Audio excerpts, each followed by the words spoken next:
Accumulating wealth in the long run will eventually lead to you having a diversification of options when it comes to your fiscal and personal future. But it's equally as important to know how to manage such wealth so that you can get an equal or better return on your investment.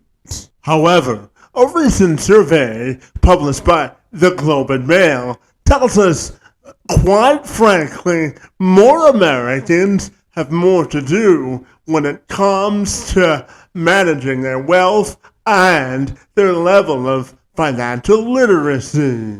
The survey indicates that a significant amount of Americans, almost half at 48%, believe that they could do a better job at managing their wealth. Meanwhile, a quarter of those polled believe that for them to accomplish a sustainable shot at financial wealth, it would require significant to major life changes. And finally, 63% say that it takes more than money to be considered wealthy today, citing factors such as inflation and a fluctuating to worsening economy.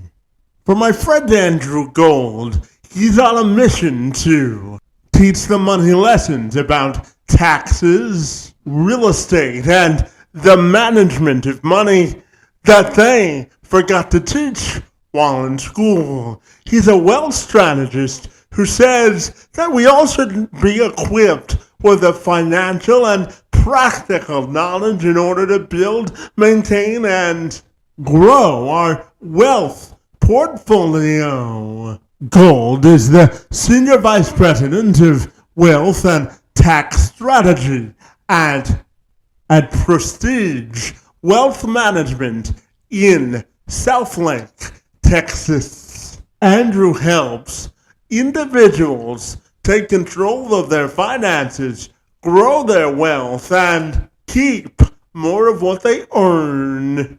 He does this by helping people leverage strategic tax planning, smarter deductions, and real estate insights. He holds your hand during every step of the process in order to maximize your wealth potential. And he found some time this week to join and engage in conversation with me about how we can all use strategic tax planning and financial wherewithal to maximize the money that we earn. I'm Kevin McShann. Let's have this conversation.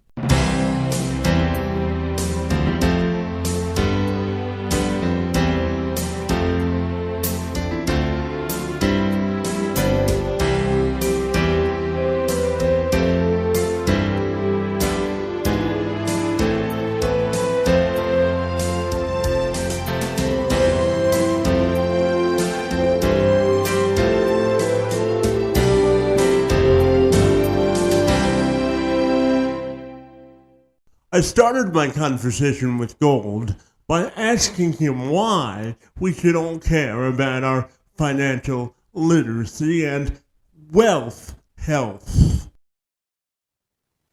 No, absolutely. I feel like, growing up in the education system, most people can realize that once they become adulthood, they've learned a lot about a lot of different things, but personal finances, such as credit score, taxes, debt, investments, different kinds of investments, are not necessarily talked about in school.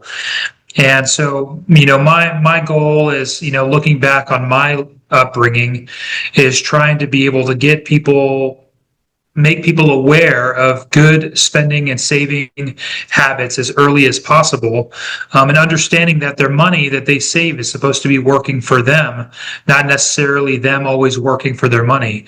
And so we do a really good job of that in terms of working with people from all different backgrounds and ages and finding simple ways to just get better every day. Yeah, absolutely.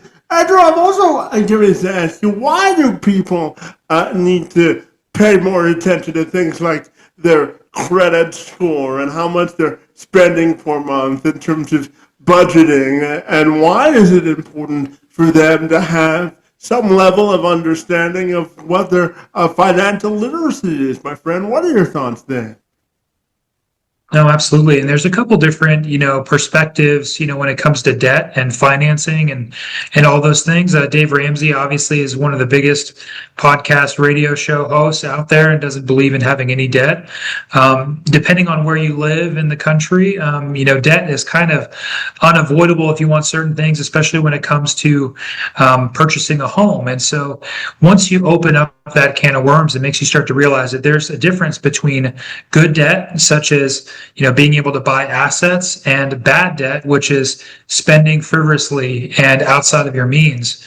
So having that financial literacy to be able to break down the difference between the two and how it works for you is something that I feel like is extremely important. Yeah, absolutely. And, I know that the work that you're in now is based on a formative experience that you had as when you received rather an insurance settlement from a hit and run accident, and you wanted to sort of manage it smartly, and you were in search of advice on how to do that, but you came up with a dearth of information, and you wanted to make sure that people had the roadmap in order to do that. So I'm wondering if you can tell me about that experience and how it impacts the work that you do today, my friend. Absolutely. Yeah. So I was, ironically enough, actually going to a hospital to drop off, my friend's phone charger. His phone was going to die, and had just gotten like an elective surgery. And so I was on my way to the hospital, and I ended up, a couple floors below him. And so one of the things that came out of that is, months went by, had medical bills, a little bit of taken off guard. And had to take a step back and really be kind of grateful for just being in good shape. But when I got that check, I was raised in a household where one of my parents was extremely frugal, and then the other parent, was really kind of not necessarily just careless, but never really took finances very serious. And we have a term in our office that we kind of refer to as financial genetics. And it is in reference to our mannerisms and understanding of finances being very similar or completely the opposite of what our parents showed us on how to manage money. And some people are lucky to see their parents as, good stewards of money and have a firsthand knowledge of doing things the right way. And others, like myself, I saw the impacts of improper planning and necessarily being reactive to what life throws at you from time to time. And so when I got that check, it was really important to me to really step into a student mindset and find some professional to give me some good advice and guidance. And like most adults, even going out there, it's not only you're putting down your barriers, you're being essentially like naked with your finances, trying to find somebody to, meet you where you are and give you some guidance. And I was really given, the atmosphere of, you don't have enough money to necessarily work with me. Buy this insurance and talk to me later. And I had two choices at that point, to either kind of put my head down and say, one day when I'm much, much later and I have some money, I'll go find somebody, or I was put in a position to, let's go learn it from the bottom up. And, that's the approach that I took. Yeah, absolutely. And, Andrew, I'm also curious to ask you some practical strategies that you use to tell your clients how they can take control of their own finances and build sustainable wealth. What do you think is the key there, my friend? Absolutely. So depending on what age, as somebody comes to us, one of the principles that, reflecting on my experience, that we implement in our practice today is every millionaire wasn't at some point. So we don't have any necessarily like minimums for investors to come on and work with us, strictly out of principles for my experience, and I've always been that way. The second thing that I talk to our younger generation is understanding that compound interest is your friend. And the only way to be able to be a beneficiary of that is to spend time in the market. And so I tell all of my interns that come through our office, 30 by 30 is a number to kind of hold on to. And that's $30,000 saved up for retirement by 30 years old. And if you do that with compound interest, by the S&P 500 of about, 9.5%, 10% a year, that's your first $1 million by retirement age. And so Dave Ramsey has a model of, save your $1,000 first, because it tends to really allow you to overcome a lot of those everyday obstacles of a surprise bill or a flat tire. But being able to build good habits and do the little things for a long period of time are usually the ones that create success over a lifetime. Yeah, and Andrew, tell me, why is it important for young people to get a handle on their finances as quickly as possible? Because it's important for them to know where their money is so that they know their next moves. Would you agree with that? 100%. Yeah. And so when we look at our parents' generation coming out of school, when you're looking at minimum wage, or, being a server or anything like that, the equivalent minimum wage today compared to our parents' generation should be equivalent to about $60 an hour in order to have the same quality of life that our parents led whenever they got out of school. So inflation is a word that, a lot of people are familiar with these days. But what I tell our clients is that the only way to, keep up with inflation is by participating in it. And how we participate in inflation and keep our money working for us, especially for younger people that have 30, 40, 50 years to let our money compound, is by being invested in the stock market and allowing those savings accounts to develop and grow, and not be left behind. Yeah, absolutely. And Andrew, you also say that effective tax planning is very important. And I'm curious about what is some of the common misconceptions you run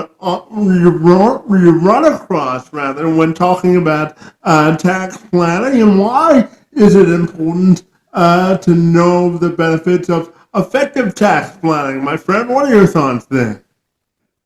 No, this is a question that we get all the time. And so it's kind of unique in our space to where you have somebody that has the ability to be an investment fiduciary advisor on behalf of a client, as well as being able to be a tax professional, to see it from both lenses.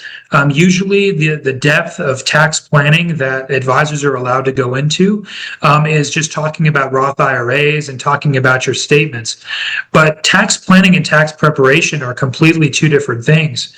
And so being able to tax plan is understanding your taxes before you get your bill, and being able to give yourself enough time to actively avoid some of the taxes by putting in certain strategies, such as contributing to retirement accounts, or maybe, buying real estate, or taking advantage of a number of the 150 different strategies that are out there. But most people don't meet their CPA or their tax preparer until February or March, which really limits the ability for you to avoid taxes and be proactive. And again, going back to my experience as a young adult, most of the people think that they can't afford a good CPA. That they haven't made enough money yet to need it. So they'll rely on those H&R Block and those TurboTax type softwares, which definitely don't go hand in hand with saving money on taxes as much as they do just completing them. Yeah, and absolutely. And you also say it's important to have a strategic plan in place to take advantage of things like tax deductions that people might be entitled to, but it's only applicable to them if they have a smart strategic plan, my friend. So tell me about strategic planning and tax deductions, and how do you think those two things are interconnected? Absolutely. So, going back to the debt comment, good debt and bad debt. There's a lot of homeowners that are in their 30s right now that have purchased a house, around COVID or before, that are sitting on a lot of equity, and maybe their circumstances have changed. So a lot of younger investors are stuck in a situation where, they're having to make the decision between selling their home and going and getting a larger one, or maybe the potential to even rent it out and go into another, type of investment. And so as adults, as we're growing and building our wealth, there's a lot of different types of assets that we can build our wealth with. And real estate is typically one of those top three that we see most of our clients invested in alongside their 401k. And so the idea of how taxes factor into wealth building strategies is real estate is a unique one, and a lot of people can understand where if you can manage to obtain a rental property, you have three different ways of making money. One is through appreciation, which, obviously we're all beneficiaries of if we own homes. But if you convert it to a rental, you have the tax benefits that come along with owning a rental investment property, which is the idea of depreciating the home's value over 27 and a half years if it's just a passive rental. But then you also get the principal pay down from your tenant that's paying you rent every month. And that's all. The nice thing about that is that the principal pay down and the tax benefits both help you hang on to more money each year while you're on and earning more. Yeah, So yeah.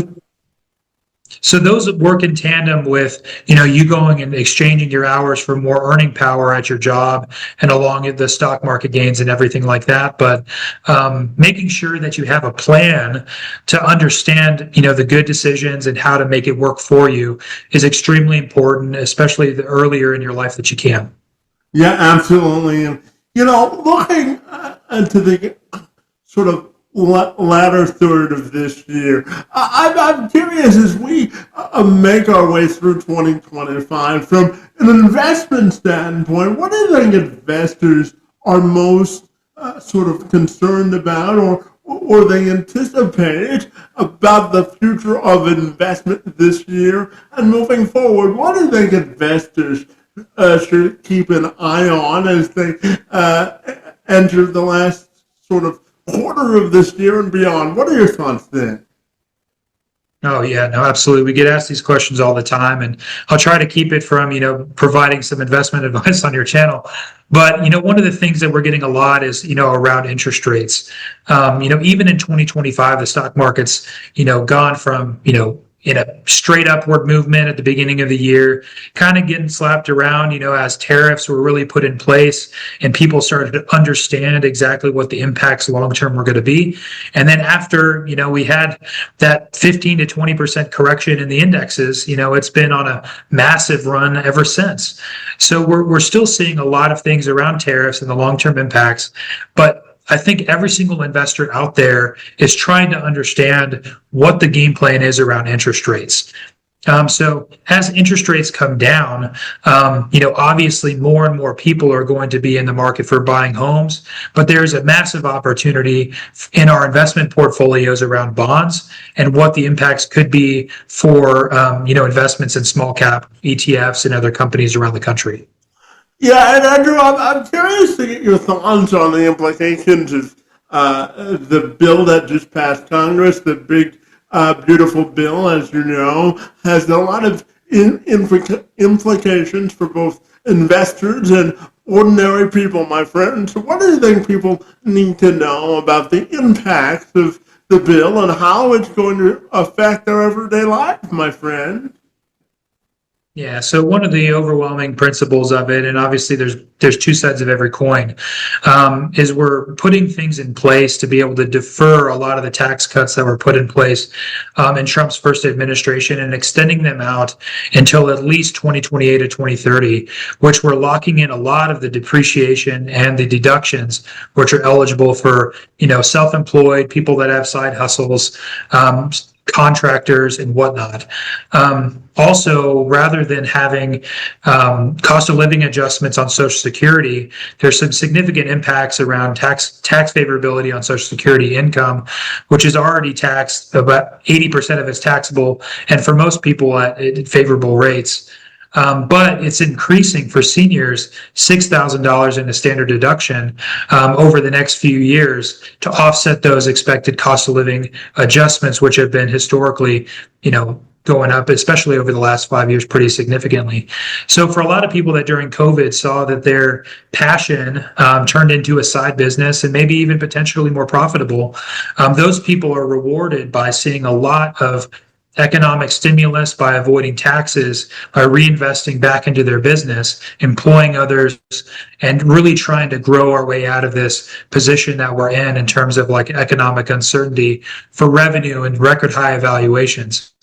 The flip side of that is, long term, with our increasing debt and printing of money, how are we going to continue to battle this long term?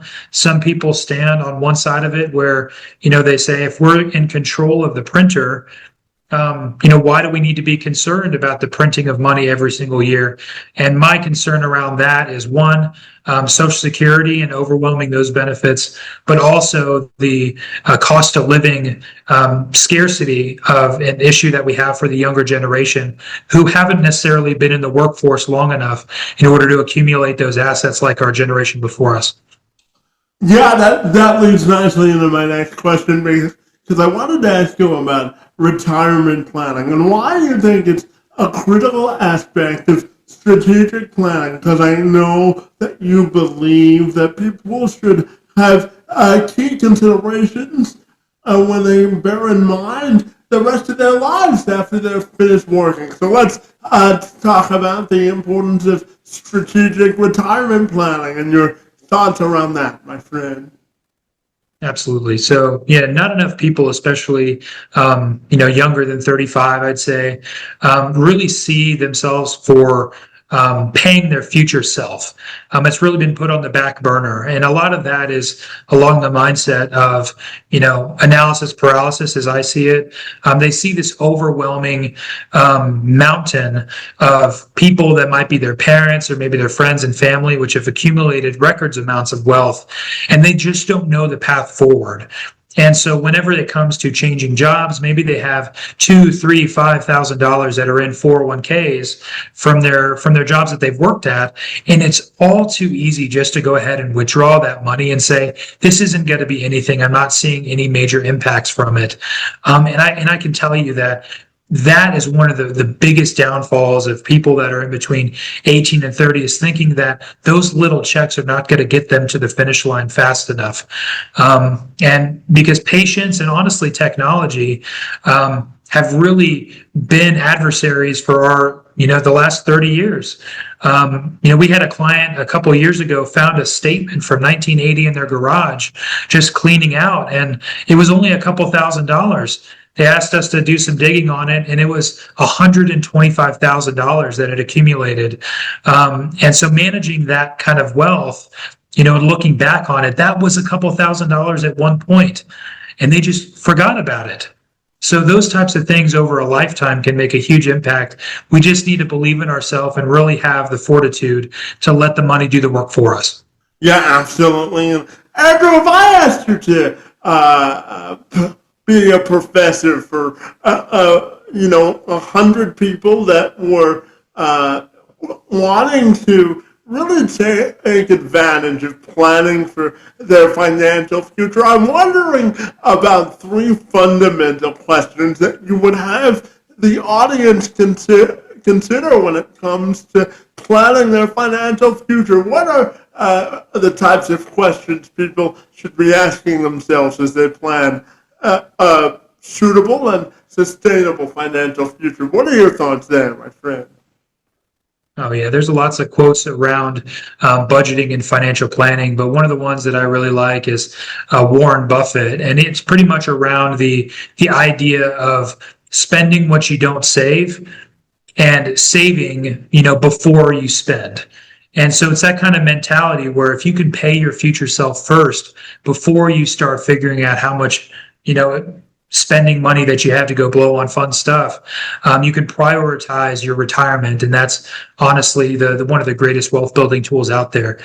Secondarily, like if you're under 30 and you're switching jobs and you're given the opportunity, go ahead and really take advantage of your 401k match. And if you do change jobs, do not withdraw it. Convert it to a Roth IRA, and you will be shocked of what that money will look like whenever you need it much, much later. There's some great benefits out there in Roth IRAs. HSAs, health savings accounts, are one of the only vehicles out there that are triple tax leveraged. So if you're a part of an employer that allows you to have one with a high deductible healthcare plan, it's a great way for you to combine that investment strategy with that tax planning strategy by putting some money away for later, getting some tax benefits on the upfront, and letting it grow tax free. But a little bit goes a long way. The mountain can be moved one spoonful at a time, but just at the very minimum, be patient. We're all going through it together. And I promise you, if you stick with some principles about maintaining your budget, being aware of the expenses that are coming out of your account, and like I said, at the very minimum, just waiting, everything's going to be all right. Yeah, and Andrew, when we look at the U.S. government and their analysis of American financial literacy, they report that it continues to go down 2% every year from 50% from 2023 until now, my friend. So how do you think we can value America's financial future in terms of the financial track the country is on, and how do you think we can get more people invested in their own financial literacy? What are your thoughts there? Oh, no, I think education, the correct education is the only way out. Most people sub 30 get a lot of their financial advice from Instagram and TikTok. And even though there's a great thought-provoking conversations and it sounds great with great editing, applying those to yourself are completely different. And so being able to really put on your student shoes as soon as you hit the workforce after getting out of school and maintaining that education mindset towards all things would be step one. If I was, obviously I'm not in a position to change the direction of the education system, but, a lot of colleges are now offering majors around financial planning, not only for those that are looking to go into the industry, but also for people that are just looking to understand a lot of the key components of personal finance. If we could get stuff like that into high schools, understanding how credit works, being able to understand what credit cards are like and why high interest debt is bad for us. I think that would be a really fast way to turn around the financial literacy of the country. If I was a guidance counselor for a college and I was talking to 18-year-old kids going into school and applying for financial loans and financial aid, I would really try to coach them into thinking about it like it's a business. You're going to borrow money to invest in your future career and hopefully your future earnings. So take that very seriously, understanding the impacts of your career and the financial potential reward, as well as the financial implications that are going to come along with it in terms of the debt burden coming out of school. And there's probably a lot of people that are borrowing too much money in college without a true career plan and advice. And that leaves people changing majors and just stacking up debt for a long period of time, which is nobody's friend except for the people that are giving you the loans, which is the U.S. government. So that's just my 2 cents there. Yeah, absolutely. And Andrew, if I asked you to assess the financial future of America, would you be optimistic or pessimistic, my friend, and why would you consider your response either optimistic or pessimistic, my friend, when it comes to America's long-term financial future? Yeah, from 2 different things. I have a lot of confidence in the U.S. economy. I have a lot of confidence in the people of the United States. And, we've proven time and time again that we're competitive by nature. We are very durable as a species. And so I think that no matter what is thrown at us, we're in a world where our our chaos is controlled 4 years at a time, which I really don't like, because it's making us further and further apart as a country rather than closer together, which I think is an issue. In addition to that, I think that we're in a time of our society where it's almost frowned upon to be pro-America, and we're supposed to be really focusing on the health of the rest of the country before, or the rest of the globe rather than us as a country. So I think that as money transfers down, I think it's somewhere close to, $60 billion or $60 trillion that are going to be handed down from the generations before us to our younger youth. I think by the time the wealth starts going into our pockets, we're going to be given the incentive to really take the reins of our life and figuring out ways to prioritize the success of our country and our people. And I know that we'll get through it no matter what's thrown at us. Yeah, absolutely. And Andrew, I've got two questions left for you. And the first of those is, we always talk about the impact of the national debt and how it can affect people's everyday life and the decisions that we make at the grocery store, whether we buy houses or cars. So I'm curious to ask you about how do you think we can get control of America's financial future and really begin to pay down the national debt to give Americans some sense of certainty and security when it comes to fiscal responsibility for the government. What are your thoughts there, my friend? Oh, no, I love what you said there, fiscal responsibility. Ever since the detachment from the gold standard, citizens of the United States have been held by a different standard than the federal government, when it comes to having to be responsible about how much income we're making and how much debt we're taking on. I mean, today, if you were to go and buy a house, or I guess any time in history, you go buy a house, all of your bills that are on your credit bureau have to be less than 50% in order for you to qualify, including the mortgage payment. So think about that as 50% of our income is the standard that we have to live by. We can't go and have expenditures of 110% of our gross income.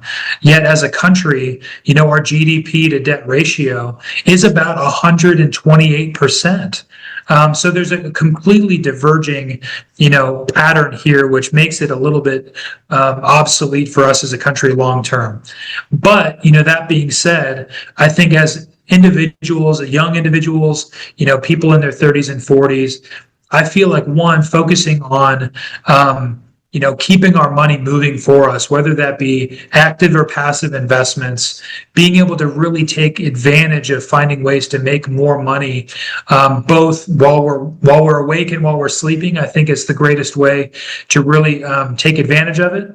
And then the second way is to really focus on where our money is going. And by that, I also mean the money that's going to the IRS. Finding a good tax planner to help you actively keep more of the money that you're earning is going to really take advantage and take your income to the next level when it comes to expenses and building wealth long term.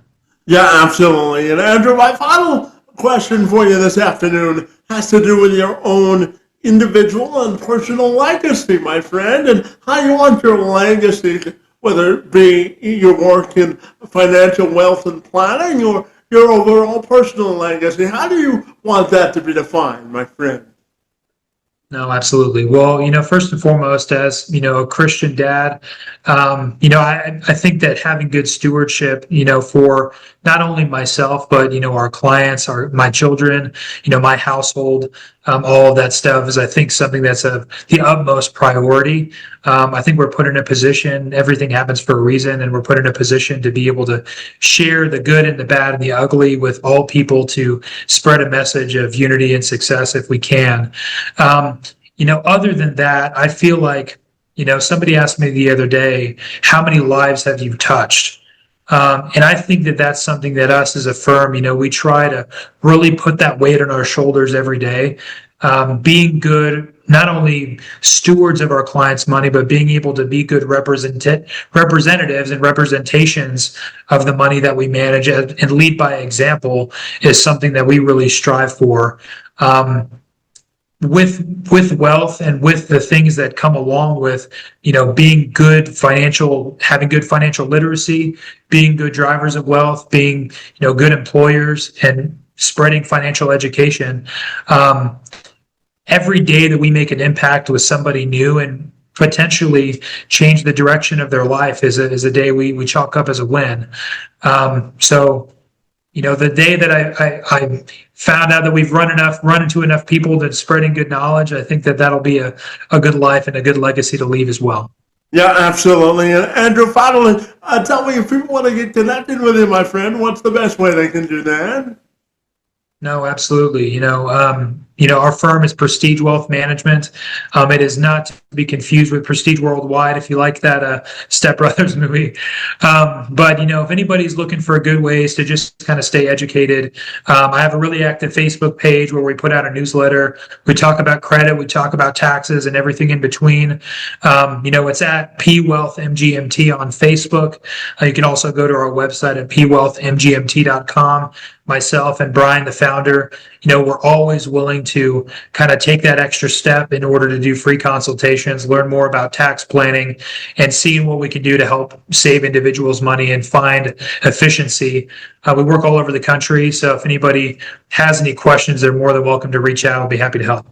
Well, absolutely. I think it's very important that we all get a grasp on our financial wealth and future, my friend, and our financial literacy is something that we all should value more. So I applaud the work that you're doing, my friend, and I want to thank you for being here and engaging in conversation with me this afternoon. It's most appreciated. No, absolutely. It's been fun. Great questions. You're an amazing host. So I really appreciate the time and having me on your show.